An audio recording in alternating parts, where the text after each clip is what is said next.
Hello, kamusta? Easy recipe nga pala tayo for today mga mare. Natry mo na rin ba tong sinigang sa bayabas? Hindi ko na nga pala tinanggal ang buto ng mga bayabas.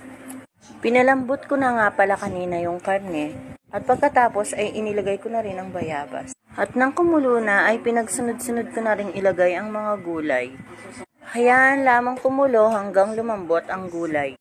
Try nyo rin to mga mare. Ikaw, anong bayabas recipe ang gusto mo? Paki-comment lamang po sa ilalim. Thank you for watching. Hello, kamusta? Easy recipe nga pala tayo for today mga mare. Natry mo na rin ba tong sinigang sa bayabas? Hindi ko na nga pala tinanggal ang buto ng mga bayabas. Pinalambot ko na nga pala kanina yung karne at pagkatapos ay inilagay ko na rin ang bayabas. At nang kumulo na ay pinagsunod-sunod ko na rin ilagay ang mga gulay. Hayaan lamang